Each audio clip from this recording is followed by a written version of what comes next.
अस्सलाम वालेकुम नाज़रीन, आप देख रहे हैं प्रोग्राम गोया और मैं हूं अरसलान खालिद। आज के प्रोग्राम में दो अहम इशूज़ हैं जिन पर हम बात करेंगे। एक तो सबसे पहले हम बात करते आए जो जस्टिस रिटायर्ड वजीदुद्दीन अहमद साहब का एक स्टेटमेंट था इमरान खान साहब को लेकर एक टीवी चैनल में।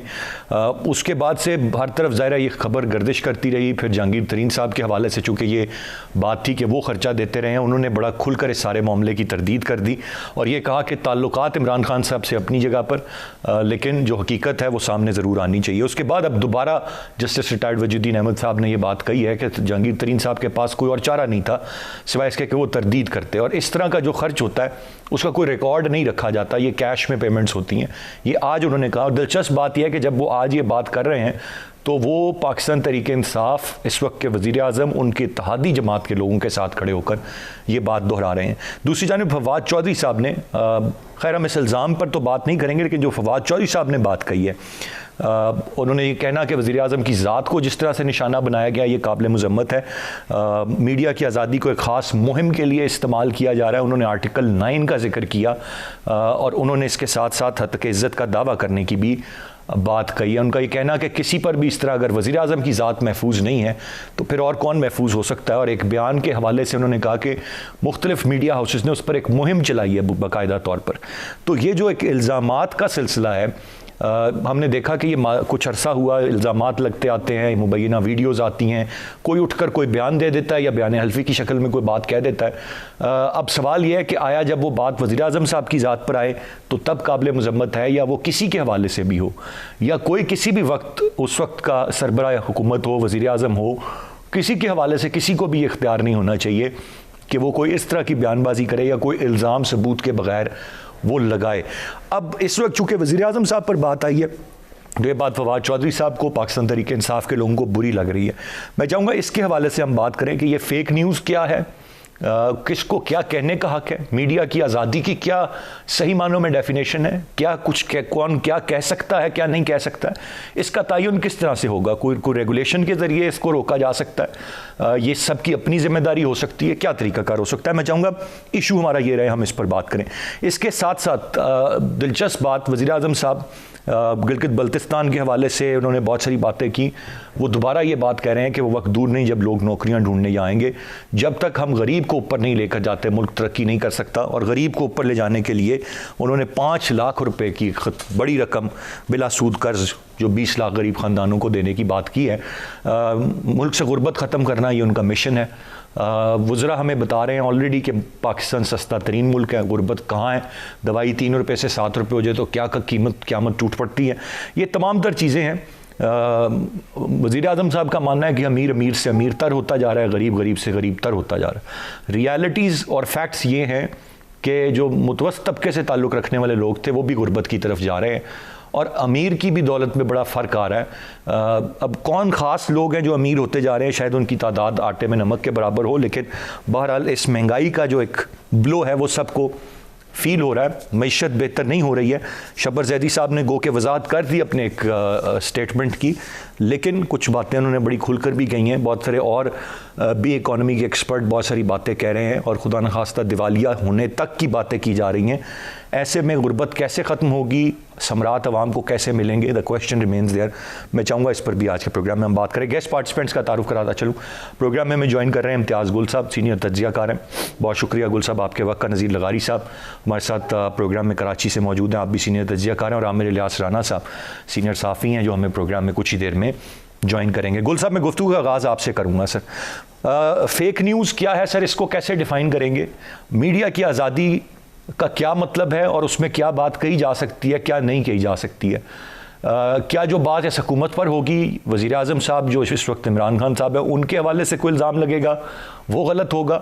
और अगर नवाज शरीफ साहब वज़ीर आज़म हो या पीपल्स पार्टी से कोई हो तो जो मर्ज़ी वज़ीर आज़म को कहते रहे वो बात दुरुस्त है? क्या डेफिनेशन सर इसकी क्या हो सकती है और किस तरह से इसको हम डिफ़ाइन कर सकते हैं कि क्या किसने कहना है, क्या नहीं कहना है, क्या इल्ज़ाम लगा है तो उसको रोक दे मीडिया, किसको बोलने दे? ये किस तरह से चीज़ें डिफ़ाइन होंगी सर? मेरे ख्याल है दुनिया भर में बहुत सारी मिसालें मौजूद हैं, चाहे अमेरिका है, चाहे यूरोप है, वहाँ पे भी आज़ादियाँ भी हासिल हैं, लेकिन उसके साथ हुकूक की भी बाकायदा डेफिनेशन की गई है कि कुछ आपके फ़राइज़ भी हैं, कुछ हुकूक भी हैं।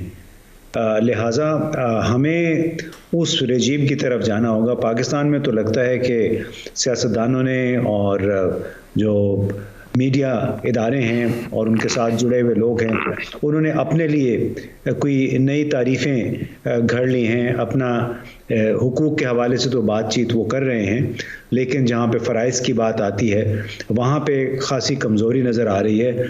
दुनिया भर में ऐसा नहीं होता। जैसे वजीउद्दीन साहब ने कहा मिसाल के तौर पे कि पहले इमरान खान को 30 लाख रुपए मिला करते थे, फिर 50 लाख हो गए। अब दुनिया के किसी और मुल्क में अगर इस तरह का किसी ने इल्ज़ाम लगाया होता तो अगले दिन उनको अदालत में बुला के फिर पेश किया जाता। बल्कि उससे पहले जो पैमरा जैसे इदारे हैं, जैसे बरतानिया में ऑफकाम है, अगर उसको कोई शिकायत कर देता फिर उसको वो कहते कि आएँ ज़रा पहले तो साबित करें कि 30 लाख और 50 लाख कैसे मिलते थे। अब आज़ादी का ये मतलब नहीं होता कि आपके मुंह में जो आए वो कह दें, भले वो किसी के बारे में हो, चाहे वो फ़ौज है, चाहे वज़ीर आज़म है, चाहे कोई भी सियासतदान है। उसमें कुछ बुनियादी तकाज़े होते हैं सहाफ़त के, और सहाफ़ती ज़िम्मेदारियाँ होती हैं। सिर्फ़ वो हुकूक के ज़रिए वो चीज़ें कवर नहीं होती। यहाँ तो मुझे लगता है कि कई इदारों ने बिल्कुल पब्लिक रिलेशनिंग कोई इदारों की एजेंसियों का किरदार अदा कर लिया है, कोई हुकूमत के हक़ में, कोई अपोजिशन के हक़ में, और अपोजिशन की तरफ से जो एक बयानिया चलता है उसको दिन रात वो उसका राग अलापते रहते हैं।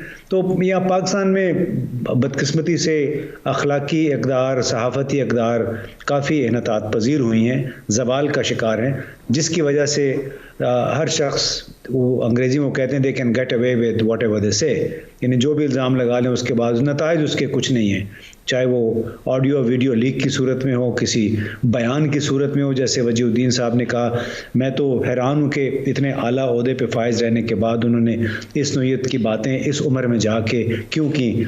जिस तरह राना शमीम साहब ने एफिडेविट की बात की है कि लंदन में जाके एफिडेविट जमा करा दिया, तो लंदन में एक और नौजवान है 16 साल का, उसने भी कल ट्विटर पर लिखा था कि मैंने भी एफिडेविट जमा करवा दिया नोटरी पब्लिक से, और नोटराइज भी करवा लिया है कि नवाज शरीफ एक करप्ट वज़ीर आज़म है और पाकिस्तान के पैसे लेके पाकिस्तान पहुंचा हुआ है। तो आप जवाब दीजिए कि मतलब वो बुनियादी पॉइंट वो ये साबित करना चाह रहे थे कि कोई भी शख्स जाके एफिडेविट अपना लिख के और उसको नोटराइज करा सकता है, तो इसमें कोई बड़ी बात नहीं है।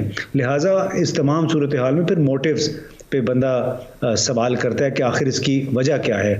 लेकिन बुनियादी तौर पर चूँकि अखलाकी और सहाफ़ती अक़दार इनातात पज़ीर है, लिहाजा वो तफरीक ख़त्म हो गई है कि क्या चीज़ सही है और क्या चीज़ गलत है। जी बिल्कुल सही गुल साहब, ये बात आपने दुरुस्त फरमाई। और जहाँ तक बात है जस्टिस साहब ने जो बात कही बग़ैर शवाहिद के सबूत के, वो बात अपनी जगह पर ठीक है, नहीं करनी चाहिए थी उन्हें। लेकिन मैं तो बात कर रहा था कि ये कलेक्टिव बिहेवियर है ना हमारा, कि जो भी चाहे जिस पर भी बात कर देता है, कोई भी इल्ज़ाम लगा देता है। ख़ुद इमरान खान साहब जब अपोजिशन में थे तो जो धरने में बात कान में कोई कहता था उसी को पब्लिकली अनाउंस कर देते थे, किसी भी बात को कह देते थे, फिर वो चीज़ें साबित बहुत सारी नहीं हो पाई। तो ये कलेक्टिव बिहेवियर हमारा किस तरह चेंज होगा? जिस पर बात आती है उसको तो बुरी लगती है, अदरवाइज़ कोई कहता रहे तो सबके लिए ठीक है। जी, इसमें तो कोई शक नहीं है कि गालिब अक्सरियत लोगों की, अब चूँकि वो हर एक शख्स के हाथ में मालूमात का ज़रिया है, मोबाइल फ़ोन है जिसके ऊपर व्हाट्सएप भी है और ट्विटर भी है, जिसके पास जो इन्फॉर्मेशन आती है वो उसको बग़ैर प्रोसेस किए हुए आगे पहुंचा देते हैं, उसको जिसको कहते हैं वायरल कर देते हैं। यानी जंगल की आग की तरह कई चीज़ें फैल जाती हैं बग़ैर ये सोचे समझे कि इसमें कोई हकीकत भी हो सकती है कि नहीं। और हालिया दिनों में बहुत सारी ऐसी मिसालें सामने आई हैं जहाँ पे दूर दराज तक किसी हकीकत के साथ उस बात का ताल्लुक़ नहीं होता, लेकिन जब तक लोगों को एहसास होता है वो कई घंटे उस पर गुजर चुके होते हैं और लोग उसके मज़े ले चुके होते हैं। तो वो जो है कि एहतियात के साथ इंफॉर्मेशन को हैंडल करना, वो जो रवैया है वो काफ़ी इनतात पज़ीर है। यानी लोग तकलीफ़ नहीं करते थोड़ा सा इंफॉर्मेशन को चेक करने के लिए। हम कल भी एक कॉन्फ्रेंस में बैठे हुए थे, वहाँ पे अफ़गानिस्तान से हमारे दोस्त आए हुए थे, बार बार वो एक बात पे इसरार कर रहे थे। तो हमने फिर पाकिस्तान के सफारत खाने में पूछा, सफ़ीर से पूछा, उनके नायब से पूछा, तो उन्होंने कहा कि नहीं ये ख़बर गलत है। तो मैंने उनको कहा कि देखो इस तरह कॉन्फ्रेंस में बैठ के आप इस तरह की बात कर रहे हैं कि बिल्कुल इतने एतमाद के साथ आप ये बात कर रहे हैं, आपको ऐसा नहीं करना चाहिए जब तक आप उसकी तस्दीक ना कर लें। तो ये सिर्फ मैंने एक छोटी सी मिसाल जो मेरे जहन में ताज़ा तरीन आई आपको बता दी है। दूसरी तो ज़ाहिर है आपने वजीउद्दीन साहब से प्रोग्राम शुरू किया, वही एक बहुत बड़ी मिसाल है कि इतने बड़े ओहदे पे जो फाइज रहा उसको इस नोयत की बात जेब नहीं देती। गुफ्तगू का सिलसिला जारी है, एक ब्रेक की जानिब बढ़ेंगे, ब्रेक से वापस आकर मजीद बात करते हैं, साथ रहिएगा।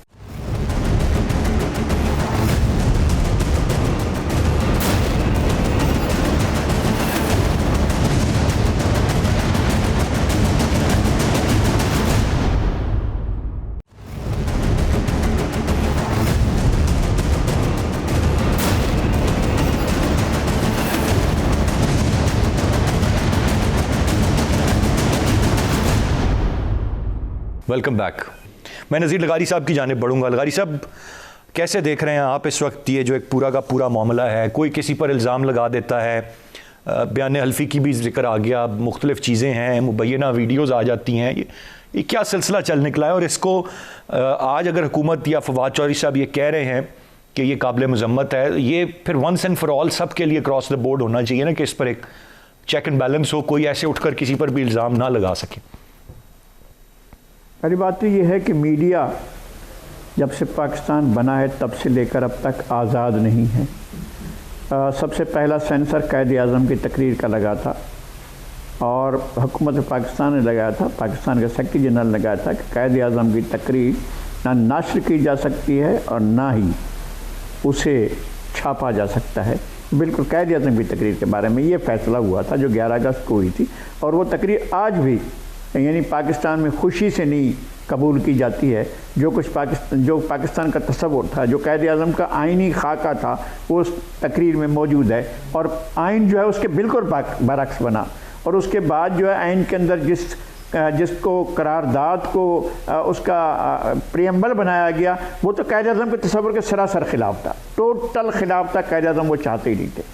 फिर उसके बाद गलत बयानी ये है कि एक शख्स इलेक्शन जीत लेता है, थम्बिंग मेजॉरिटी लेता है, इतनी बड़ी मेजॉरिटी लेता है कि हिस्ट्री में उसकी मिसाल नहीं मिलती है मौलवी A.K. फजलुल्लाह को 1953 में, और 3 महीने के बाद आप उस पर कोई सबूत दिए बगैर आप कहते हैं ये गद्दार है और ये जो है करप्ट है। पहले गद्दार कहा गया था, करप्ट बाद में कहा गया, और आपने उसकी हुकूमत ख़त्म कर दी। इतनी बड़ी मेजॉरिटी की हुकूमत आपने डिप्राइव किया, आपने बुनियाद रख दी थी उसको, जो मुल्क जिसका नतीजा मुल्क टूटने पर हुआ। ये एक ऐसी सूरत हाल थी, और फिर चंद साल के बाद उन्हें गवर्नर बना दिया गया, यानी ये भी एक बात है। तो इस तरह के इल्ज़ामात पाकिस्तान की तारीख में अगर आप कहें और अगर आपके पास वक्त हो तो मैं सैकड़ों वाक़यात दोहरा देता हूँ। जस्टिस वजीहुद्दीन के वालिद भी सुप्रीम कोर्ट के जज थे, जस्टिस वहीदुद्दीन, और जस्टिस वजीहुद्दीन जो हैं ये ख़ुद सिंध हाई कोर्ट के चीफ जस्टिस रहे हैं और सुप्रीम कोर्ट के सीनियर जज रहे हैं। और अगर ये ना होता 12 अक्टूबर ना होता तो फिर शायद आगे जाकर वो चीफ जस्टिस भी बन सकते थे। तो ये है सूरत हाल उनकी, और उन्होंने एक बात की है, और उनकी बात को कैसे एनालाइज किया जाए।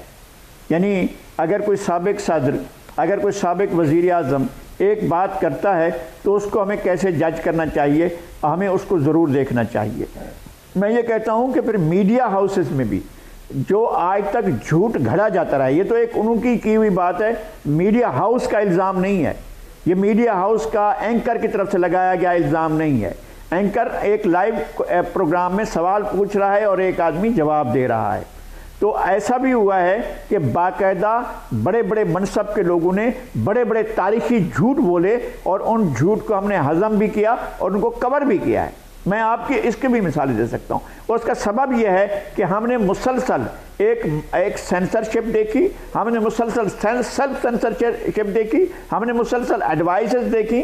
हम किसी मामले पर बात कर सकते हैं, किसी मामले पर बात नहीं कर सकते, ये हम पर छोड़ा गया है और फिर हमें मुकदमात का सामना करना पड़ा। मैं आपके सामने एक मिसाल बैठा हूँ, मेरे ऊपर बगावत का केस बना, मेरे ऊपर कत्ल के मुकदमात बने, मैं किसी चिड़िया के मारने के बारे में भी नहीं सोच सकता हूँ ना, मैं इस तरह का आदमी हूँ। लेकिन इस तरह के और भी संगीन किस्म के इल्ज़ामात लगाए गए और एंटी टेररिस्ट, यानी कि लगारी साहब क्या मैं ये अर्ज़ करूं कि इल्ज़ामात लगते रहते हैं, पाकिस्तान की पूरी तारीख में लगते आए हैं, आइंदा भी लगते रहेंगे, इनको इतना सीरियसली नहीं लेना चाहिए, मैं ये अर्ज़ करूं सर? नहीं, मैं ये नहीं कहता हूँ, सीरियस लेना चाहिए और हर तरफ से सीरियस लेना चाहिए। जिन पर इल्ज़ाम लगाए गए उनको भी दूसरों पर इल्ज़ामात लगाते हुए कोई कोर्ट वर्डिक्ट देख लेना चाहिए, इथिक्स देखनी चाहिए और उन्हें भी जो है ज़ाब्ता अखलाक को देखना चाहिए। जिसके बारे में भी इल्ज़ाम लगाया जाए, अगर कोई ज़ाब्ता अखलाक है तो उसको ज़रूर देख लेना चाहिए, चाहे वो जस्टिस वजीहुद्दीन हो, चाहे वो जनाब इमरान खान हो, चाहे वो जनाब आरिफ अलवी साहब हो, हमारे लिए काबिल एहतराम है। लेकिन उन्हें भी अगर किसी को तकलीफ होती है, अगर मुझे तकलीफ होती है तो मुझे भी दूसरों के बारे में बात करते हुए एहतियात से एग्जैक्टली लिगारी साहब, ये तो बात बिल्कुल बजा है ना कि सबको देखना चाहिए, हर तरफ एक दूसरे का ख्याल करना चाहिए। तो बात मैंने पहले भी कही ना, ये नहीं कि खुद इमरान खान साहब किसी पर भी कोई भी इल्ज़ाम लगा देते रहे हैं या आज भी लगाते रहें और कोई लगाए तो फिर उस पर तक इज़्ज़त की बात हो।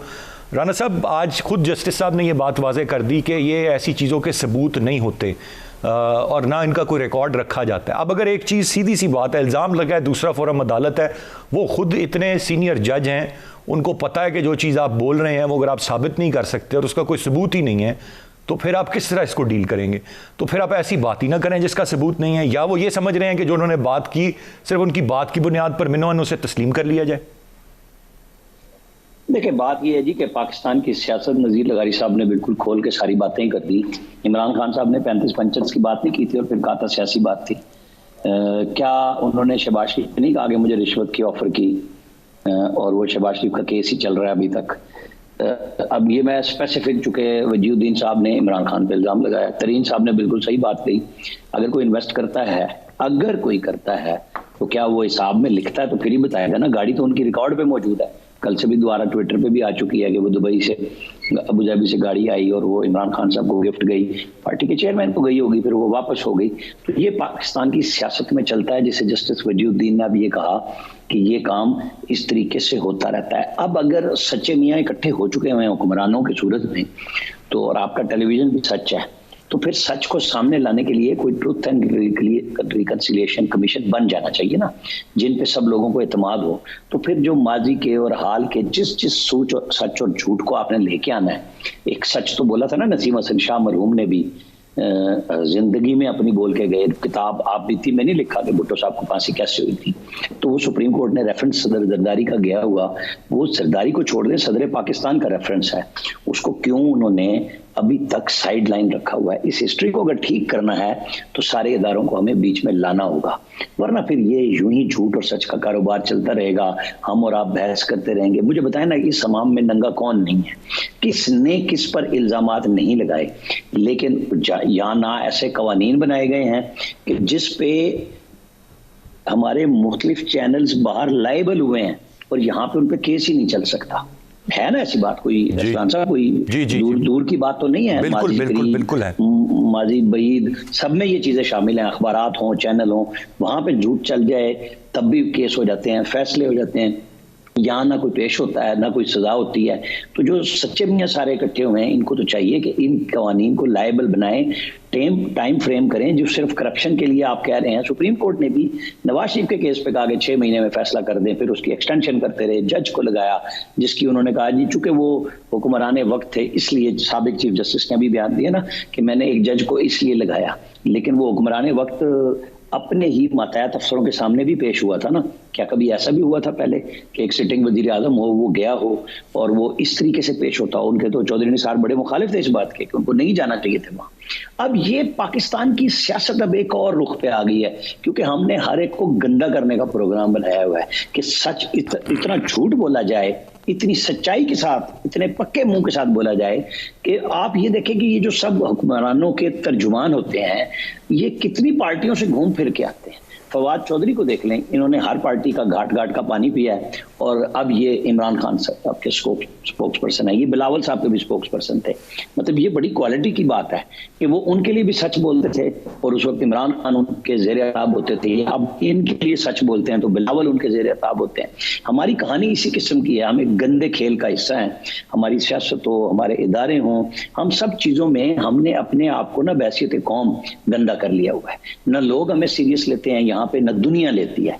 इसीलिए हमारे हालात ये हैं कि एक जिसको चेयरमैन FBR बनाया गया, वो कहता है कि आप अमली तौर पे डिफॉल्ट कर चुके हैं, अच्छा, जब एक सिचुएशन ऐसी बनी है, आप स्टेट बैंक को इतनी खुद मुख्तारी देने जा रहे हैं कि वो पार्लियामेंट के जरिए जिसके तहत वो बाइख्तियार होगा, उस पार्लियामेंट को भी जवाब देना ही होगा। ये सोचने की बातें हैं कि ये सेठाना साहब, उसकी तरफ हमने आना है। आपका पॉइंट आ गया। ये एक हकीकत है कि ये it's getting dirtier day by day. ये सियासत पाकिस्तान की एक अजीब रुख पे है, जहाँ पर इल्ज़ामात हैं, बयान हल्फी हैं, वीडियोज़ हैं, और यही अब शायद मज़ीद मामलात इस तरफ जाते जाएंगे। गुफ्तगू का सिलसिला जारी है, ब्रेक की जानिब बढ़ेंगे। ब्रेक से वापस आकर मज़ीद बात करते हैं, साथ रहिएगा।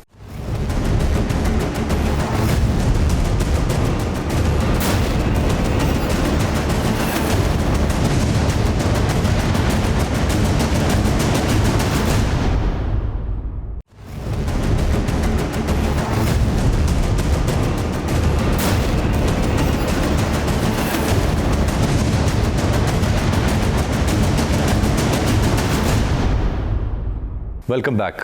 गुल साहब, आपसे जानना चाहूँगा, सारी चीज़ें अपनी जगह, जो आदाद शुमार हैं, जो इंडिकेटर्स हैं, जो इंडिपेंडेंट एनालिस्ट्स हैं, सब एक तरफ बात कर रहे हैं। खान साहब कह रहे हैं वक्त वो भी आएगा जब लोग नौकरियां ढूंढने यहाँ आएंगे। ये 3 साल पहले भी, हमें 3.5 साल पहले भी बताया जाता था। ही स्टिल होपफुल कि हम गरीब को ऊपर लेकर आएंगे। तो ये तो एक अच्छी बात है, हमें खुश होना चाहिए कि एक बड़े ऑप्टिमिस्टिक अप्रोच रखने वाले वज़ीर आज़म हैं हमारे, के मुश्किल तरीन हालात में भी वो बड़े ऑप्टिमिस्टिक हैं, या कुछ रियलिटीज़ देख के थोड़ा सा घबरा लेना चाहिए?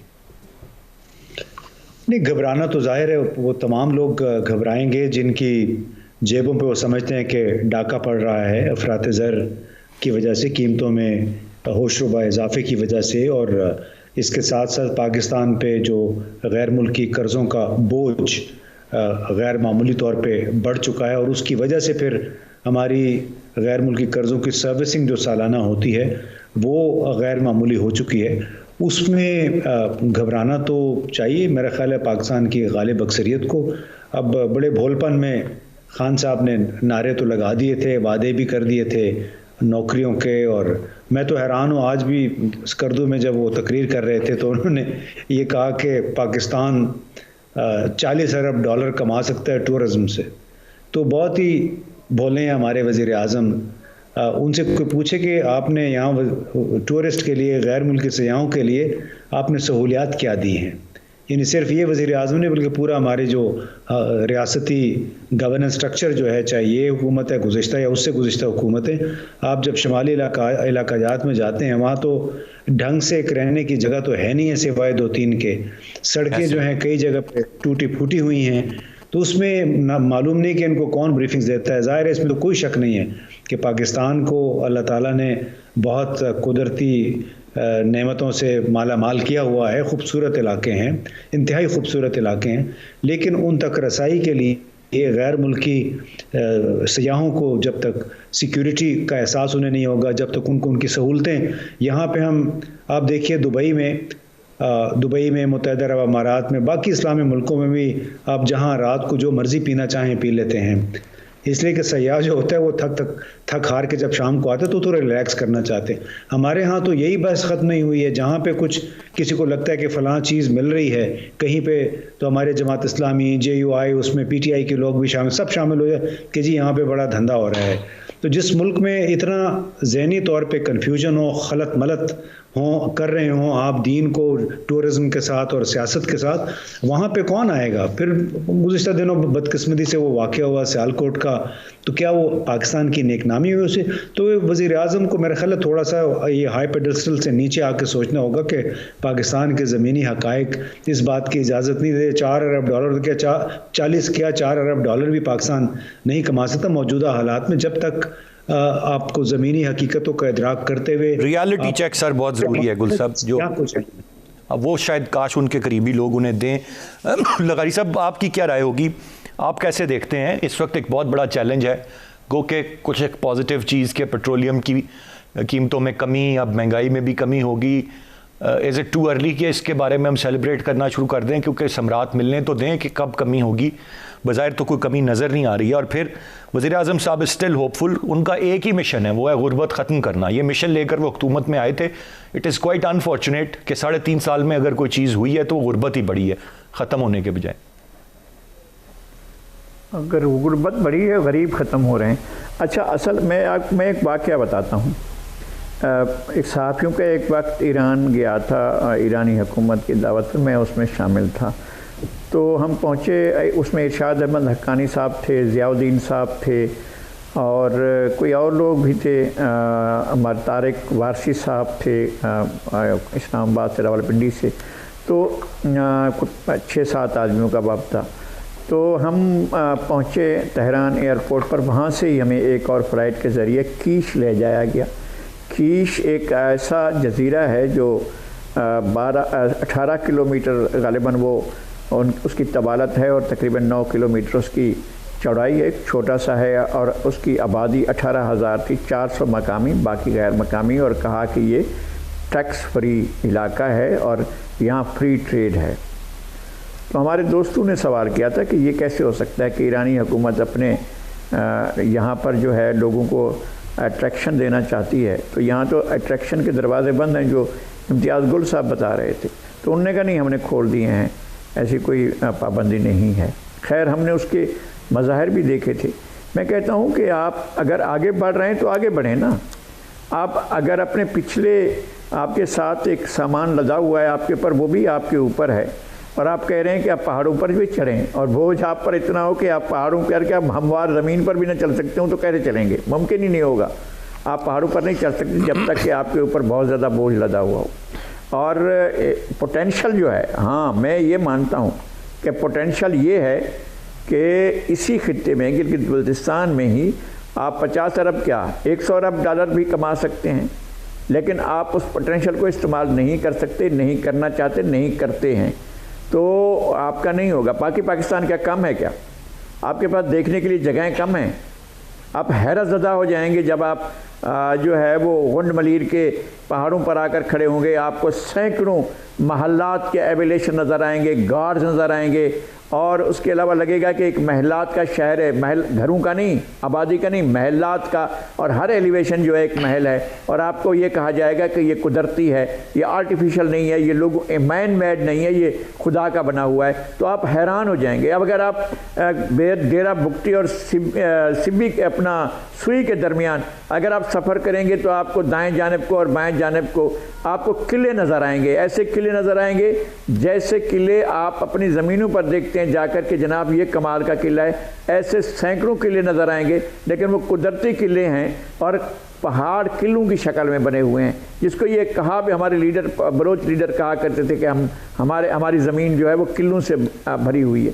अच्छा, इस तरह के और हमारे पास जगहें हैं जो हम दुनिया को दिखा सकते हैं। Rightly said. बट लगारी साहब, बात वही है ना कि यूटिलाइजेशन उसकी ठीक तरीके से और बेहतर हिकमत अमली वो है नहीं, वो नहीं है, उसकी कमी है। अदरवाइज पोटेंशियल तो देयर इज नो डाउट कि बहुत है, कुदरती हुस्न भी बहुत है।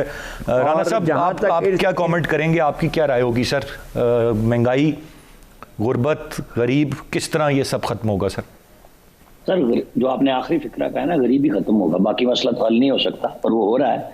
आप देखें, गुल साहब ने बड़े मासूमाना अंदाज में वजीर आजम को भोला करार दिया। वो बड़े तेज हैं, वो सारी जिंदगी हेलीकॉप्टरों पे इन सारे एरियाज में फिर के आए हैं, तो दे दें सबको हेलीकॉप्टर की सहूलत, सारे सियाह दुनिया में फिर लेंगे। जो शाम की तरगीबात हैं वो तो खिलाफत मदीना पे इस वक्त आजकल सवार हैं, उनके जहन में तो बिल्कुल कुछ और है, और वो मीटिंग्स में भी कहते हैं। खुद मैं ऑक्सफोर्ड में पढ़ा, मैं कुछ और करता रहा, और अब मैं ये पढ़ा रहा हूँ तो लोग पता नहीं क्या कहते होंगे। उनको ये सारी बातें पता है, वो भोले नहीं हैं। ये हम उनको भोला बना देते हैं। अगर उनके साथ बैठ के शुगर कमीशन की रिपोर्ट आती है कि कार्टेल बना था, तो वो कार्टेल का हेड कहाँ बैठता? उसको जो कमेटी थी एग्रीकल्चर की, उसका हेड किसने बनाया था सजा के बावजूद? देखे ना, अब वो पहले हिस्से में थी ना बात, वो कैसे कह सकता है जब उसने अपने अकाउंट्स में वो 30 लाख महीने का अगर खर्चा नहीं रखा था, तो वो कैसे मान ले कि मैंने ये खर्चा किया था? इस पाकिस्तान में कुछ सच मानता है? उसकी मजबूरी है, उसने अभी कारोबार करना है, वो कारोबार कर रहा है। तो यहाँ पे सच जानकर समझने बोलने वाली कहानियां तो बिल्कुल दूर चली गई है ना। आपको गरीब आदमी का फिक्र इतना है कि 4.25 साल में आप सिर्फ तकरीर कर चुके हैं। आपने IMF से एक ऐसा मुआहदा कर लिया कि अब आप पेट्रोल की कीमत का असल भी वापस नहीं करते। पहले आप और आपके नामजद उस वक्त के वजीर खजाना और आज प्लानिंग मिनिस्टर असद उमर कहते थे कि जनाब ये तो 40 रुपए सागदार की जेब में जा रहे हैं। अब हम पूछने के लिए ये हैं काबिल के जनाब ये बाकी पैसे किसकी जेब में जा रहे हैं? आपके जिम्मे हर बंदा कार्टेल बनाता है, आप कहते हैं जी पेट्रोलियम पे इतना कमीशन ले लो, फलाना ले लो। मतलब यहाँ एक आम आदमी की आवाज कहीं रही नहीं है, यानी जो जत्था बनाएगा वो इस हुकूमत से जो मर्जी ले सकता है। आप जो सिपाहियों को शहीद करते हैं पुलिस के, उनको आप माफी दे देते हैं और फिर आप कहते हैं कि जनाब हम बड़े जो है ना मुतवाजन लोग हैं, हम दुनिया को दिखा रहे हैं कि यहाँ पे कुछ नहीं होता। क्या दुनिया इतनी अंधी हो गई है कि आपका सब कुछ देख के, ये उसी का नतीजा था जो सियालकोट में हुआ। ये हमारा वो झूठ है, बहसीयत कौम हम बोलते आ रहे हैं। हम चूंकि बिल्कुल सच सुनना भी नहीं चाहते, हम अपना अपना सच मानते हैं, हम अपना अपना सच जानते हैं। हमें पता होता है कि हम किसकी पैरवी में झूठ बोलना चाह रहे हैं और किसके खिलाफ झूठ बोल रहे हैं। ये सबको बैठ के नया इमरानी मुआहिदा करना पड़ेगा। इसमें सारे इदारे बैठेंगे, क्योंकि हम सब ने कभी सियासतदानों को मतून कर दिया, कभी मार्शल लॉ को मतून कर दिया, कभी अदलिया को कर दिया। आम आदमी तो हार होने के लिए ही है। पॉइंट वेल टेकन सर, मैं रनिंग आउट ऑफ टाइम। बहुत शुक्रिया तीनों मौजूद मेहमानों का। बिल्कुल जी, एक फैक्ट है कि चीज़ें रिविजिट करने की ज़रूरत है, सबको रिविजिट करने की ज़रूरत है, कुछ रियलिटीज़ को एडमिट करने की ज़रूरत है। और जो फैक्ट चेक है, जो रियलिटी चेक है, वो बहुत ज़रूरी है इस वक्त फॉर द गवर्नमेंट स्पेशली, कि वो चीज़ों को अंडरस्टैंड करें और रियलिस्टिक बातें होनी चाहिए। जब हम रियलिटी को अंडरस्टैंड करेंगे तो इन मसाइल को भी ओवरकम कर सकें। आई रियली होप कि हम जल्द से जल्द ये कर पाएँ। आज के प्रोग्राम से इतना ही। अरसलान खालिद को इजाज़त दीजिए। अल्लाह ने के बाद।